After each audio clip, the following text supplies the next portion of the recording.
So if I were to show you this image, you would probably be able to guess what's being conveyed. But let's think about this for a second. Let's say somebody in another country, in another continent, saw either of these images. Would they have any idea what this is about? Would their first thought be, oh, this is a statement being made about the politically divided landscape in modern America? The country is split apart and nothing's getting done. Now, think about all of the assumptions and all of the presuppositions and all of the background knowledge that you require in order to understand what I just said and how this picture of a cartoon elephant and a donkey has anything to do with that. I mean, how would I get any of that from just looking at two animals in a gray suit sitting on either side of a broken building, or those two same animals in brightly colored garments pulling a rope between them? You see, with political cartoons, we don't even think about all of the background cultural, linguistic, political, economic, social knowledge that we have in order to make sense of them, unless we're in another country. Over the years, I've had the honor and the pleasure of being able to visit India many times. And whenever I'm over there, in the hotel that I'm staying at, every morning, they slide a newspaper under the door. Pretty standard. But I am in a completely different culture. I don't know anything about the local politics of Bhubaneswar, of Odisha state in general, and certainly not of India as a whole, or even Southeast Asia for that matter. It's not my area of expertise, and I'm fairly ignorant of many of the socio-political realities that people there live with every day. So on one of my early trips there, I came across this cartoon in the newspaper. Now look at this cartoon for a minute. You've got a little old man with glasses and kind of a funny hat, kind of hunched over, big white bushy beard. And he is lighting a fire on the tail of what looks like an anthropomorphized, I never can pronounce that right. I should probably Google that before making a teaching video, huh? We'll just wing it. A monkey that looks like a dude. And this monkey is saying something. Now, I have no idea what the artist is trying to say. So I took this cartoon to my guide and I asked him, hey, can you explain this to me? So he looked at it for a minute. And he said, okay, here's what's going on. This character right here is from, and he tried to explain it to me. I couldn't catch it entirely, what he was saying, but apparently there was a Hindu folk tale or kind of a cultural story, an ancient myth or something that, kind of like Jack and the Beanstalk or Paul Bunyan or something like that in our culture. And he said, there was this monkey king, this maybe a monkey god or a monkey king. Again, I'm not entirely sure on the details, but I got the gist of it. And in the story, there was this little guy, I think he said his name was Raban, and he would persecute or try to antagonize or always try to find a way to catch or attack or somehow kind of pull a Tom and Jerry on this Monkey King figure. And one of the ways he would do it was the monkey would always be able to make his tail really long to get away when the guy would grab his tail. And so he lit his tail on fire. And obviously, no matter how long the Monkey King would make his tail, the fire would eventually burn its way up and catch up to him. So it was a way of persecuting him. And again, I'm hazy on the details, but I understood, okay, this figure, who is the Raban figure, is caricatured to look like, which I found out later, Prime Minister Modi. And now, having seen pictures and seen Modi over the years, I can say, okay, yeah, I could recognize that now. And the Monkey King, he's saying, by the way, in this word bubble, he's saying something like, this is the same as Raban or similar to Raban or something like that. My Oriya is not that great. This little label right here says voters. And this little label over the fire says fuel rate increase. So, given that background and what he told me about what was going on in India at the time, apparently this is a cartoon about the prime minister deciding to increase the fuel rates being a way of hurting or antagonizing the voters, the people of India. It's using a Hindu cultural myth or cultural folktale to make a very modern and very specific political statement. Okay, so why does any of this matter? Well, when we're reading and we're trying to interpret the genre of literature or of artistic creation that is political cartoon, we instinctively know that you have to have certain background knowledge in order to accurately interpret the cartoon. Otherwise, I could look at the cartoon of Modi and the fuel rate increase and say, oh, this is about whatever I wanted it to be about. I mean, literally, my imagination is the only limit. And people could do the same thing with political cartoons that we know what they're about. They could come up with all kinds of meanings of the blue garments and the red stripes, and this white building symbolizes heaven. This white palace will be split in two by an earthquake, and so we need to get ready and earthquake-proof our buildings. Because, I mean, I'm just spitballing here. You could come up with all kinds of stuff based just on not knowing anything about this culture, these cartoons, and what they're trying to say about current American politics. I think the closest equivalent to modern political cartoons is the biblical genre of apocalyptic. Apocalyptic, in common usage, we think end of the world, like Mad Max or some post-apocalyptic, right? We use that phrase, post-apocalyptic scenario, meaning after the destruction of the world. That's what it's come to mean in English. That's not what the term apocalyptic actually means. Apocalyptic is a type of writing. There are books or parts of books in the Bible that are written according to a very specific genre, much like political cartoons are largely drawn according to pretty specific criteria so that everybody recognizes that they're political cartoons. Well, apocalyptic writings were that way, but with writing rather than pictures.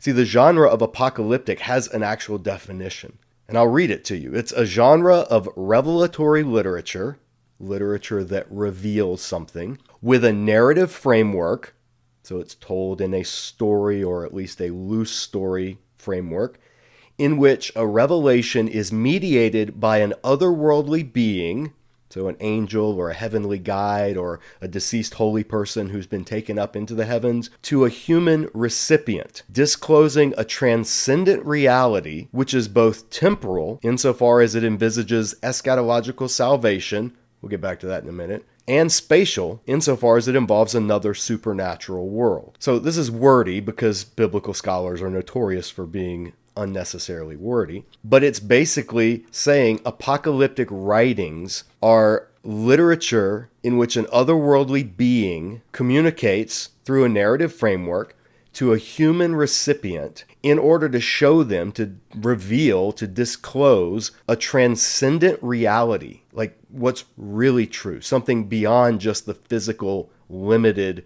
perspective of the human recipient, which is both temporal insofar as it envisages eschatological salvation. In other words, it's meant to show people that in this world that they're living in, that the otherworldly being is revealing, that there's this transcendent reality that is headed toward a supernatural, in-time, salvific conclusion. A happy ending is going to happen. So apocalyptic is an actual way of telling usually a persecuted minority. Most apocalypses were minority literature. In other words, they were written to a subgroup within a larger group who is experiencing some form of persecution or some form of suffering or some form of uncertainty or anxiousness, with the intention of encouraging them by giving them a larger perspective and letting them see their world as it truly is rather than what they think it is. And that's what political cartoons do for us.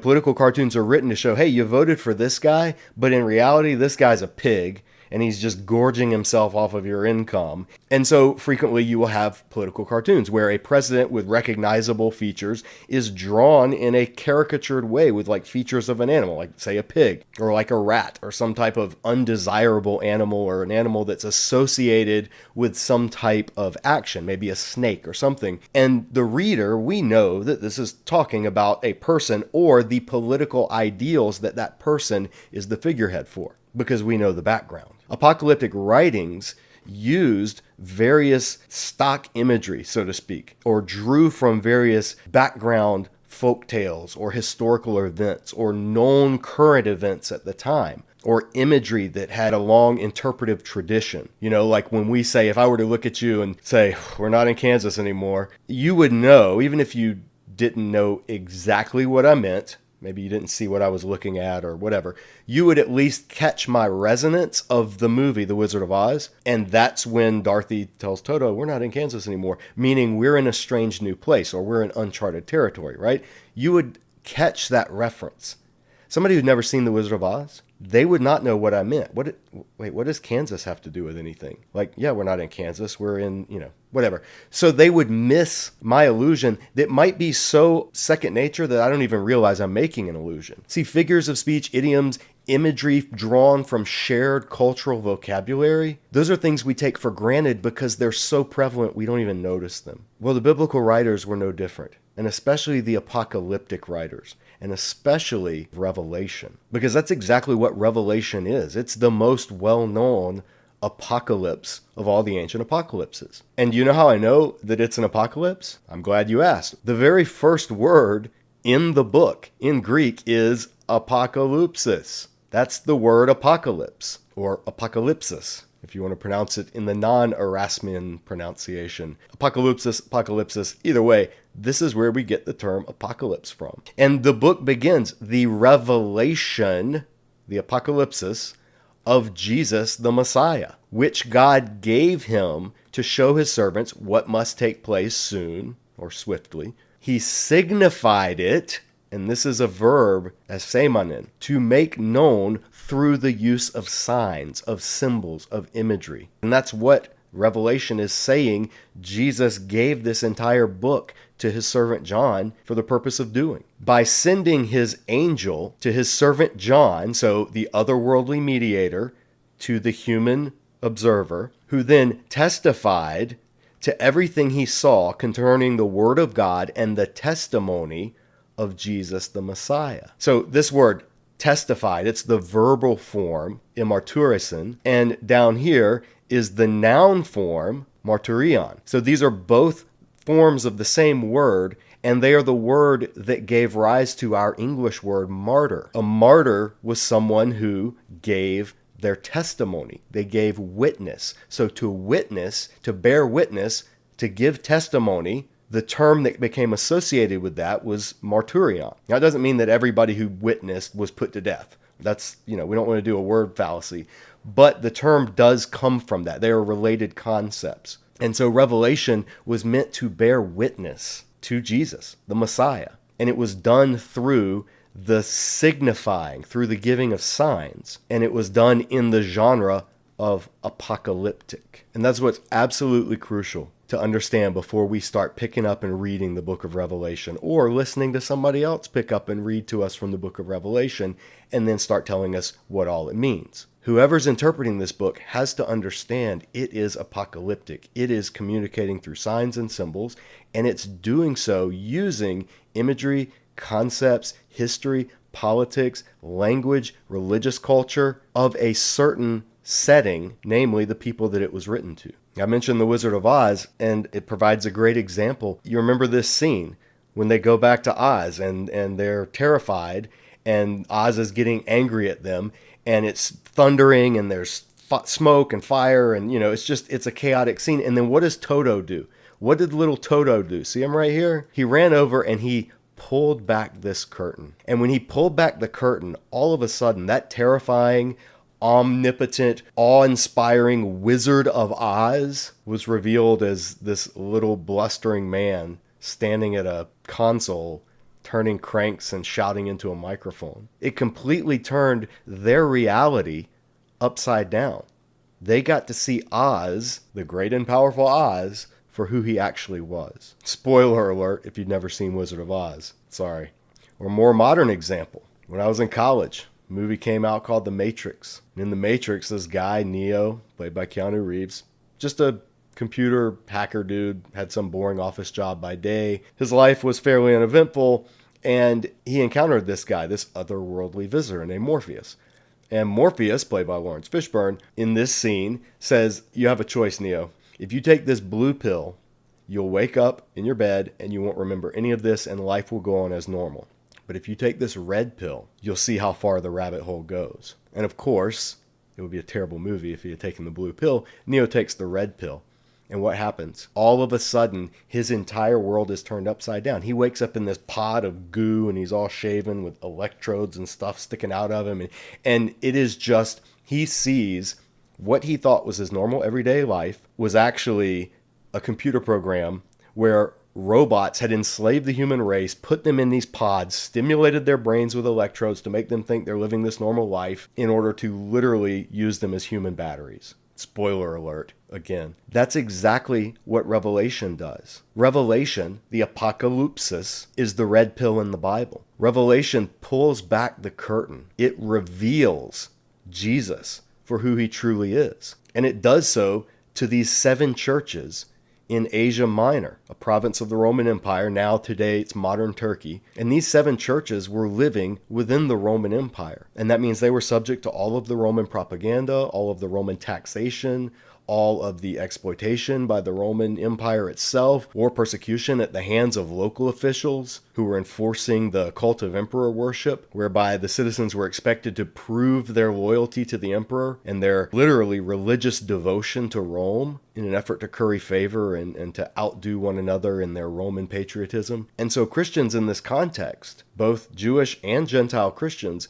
were experiencing either persecution or seduction to compromise and live according to the ideals and the aspirations of the Roman Empire or their local civic leaders. So if we want to understand Revelation, we need to understand what these people were going through. Before we ever start asking, what does Revelation say about Russia, China, Jerusalem, the stock market, the European Union, COVID vaccines, one world government, universal digital currency, computer chips implanted in your skin. I mean, all of these apocalyptic, in the wrong sense of the word, scenarios. Before we start getting into that, we have to actually say, what were these Christians going through? Because Revelation was written to them in the same way the letter of Corinthians was written to the Christians in Corinth, or the letter to the Romans was written to the Christians in Rome. And when we do that, we get past the sensationalism, we get past the fads and the latest best-selling conspiracy theory, prophecy expert, worldwide event that they try to time with the book of Revelation and decode according to some end times chart that they're going to sell you. Or, we push past all that, we can start to hear the message of the book itself. And it's such a crucial message. It's a message of hope, but it's also a message of conviction. I say Revelation is the 5th gospel. It is the gospel that presents Jesus as he truly is right now, rather than just during his earthly incarnation. Revelation gives us who Jesus actually is, and in turn, who those of us who are in Jesus actually are as well. And that's the beauty of the book. It paints it using the colors of apocalyptic literature. It signifies the realities that these Christians in Asia Minor were facing in a way that points them to the ultimate plan of God, the desire, the mission that God started all the way back in Genesis, all the way back at creation. Revelation brings it to its full and its joyous conclusion, but it does so through this weird, strange, imaginative, overwhelming literary journey that we have to go on. So in future videos here at Disciple Dojo, I'll be unpacking some of these ways of reading Revelation, some of these themes in Revelation.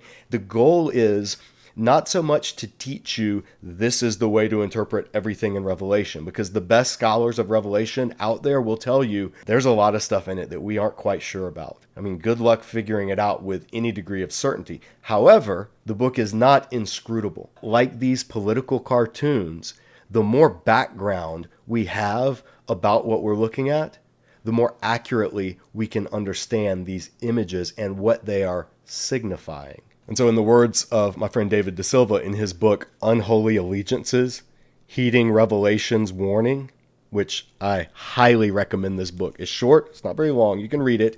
It's written at a popular level, and it is wonderful. He says, Revelation spreads before the eyes of the Christians in Asia Minor that larger canopy of space and time that puts their mundane reality, along with its challenges and options, in its true light and proper perspective. For the Christians in Asia Minor, living under the boot of Rome, being allured by the ideals and the aspirations of the Roman way of life, Revelation really does seek to pull back the curtain and show them what reality is truly like. Revelation is the red pill sent to wake Christians up to let them see who it is they're actually serving when they bow the knee to Rome, and who it is that they should be serving when they follow the Lamb. So stay tuned here at Disciple Dojo. Be sure to subscribe so you don't miss coming videos. We're going to look at some of the themes in Revelation because they're pretty amazing. And once you have those, then it's like getting the background that my friend in India gave me about the situation there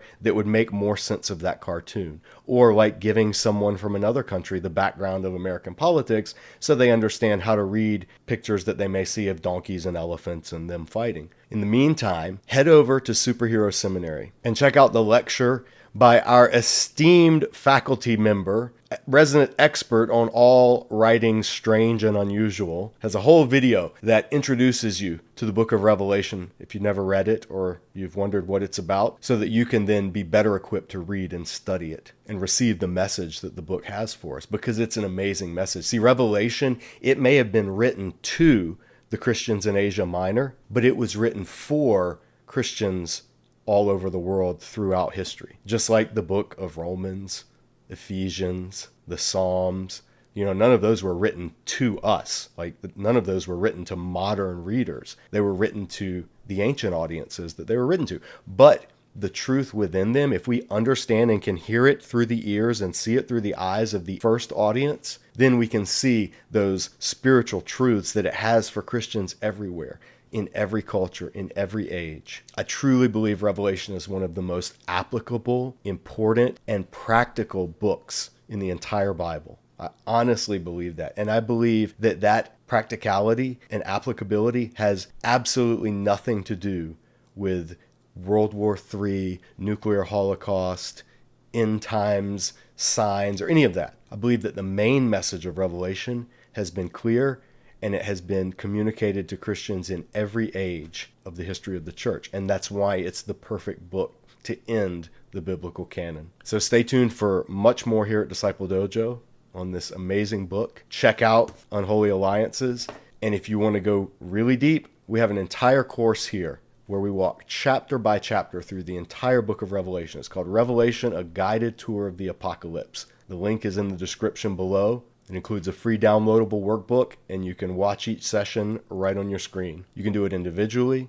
You can do it as a small group, a Sunday school class, a campus ministry, however you want to use it. Like all of the resources here at Disciple Dojo, it's entirely free. We're not trying to sell you some end times conspiracy nonsense. We're not trying to use people's fears and uncertainties about current world events, which are super anxiety inducing as it is, to market or peddle some secret knowledge or decoded mysteries that we've found in the Bible. No, none of that. We just want to equip, engage, and empower God's people to go deeper in their study of His words. So if that's something that you are down with and want to support, we could use your help here at Disciple Dojo. We're entirely donor funded. We're a nonprofit discipleship teaching ministry, and we really could use monthly donors to continue to keep this ministry going and to grow our reach. So if that sounds like something you'd like to support, check out the link in the description below for how you can become a monthly dojo donor at any dollar amount. We value our $5 a month donors all the way up to our $5,000 a month donors. We don't have any $5,000 a month donors. Thanks for watching. We'll see you next time back here at Disciple Dojo.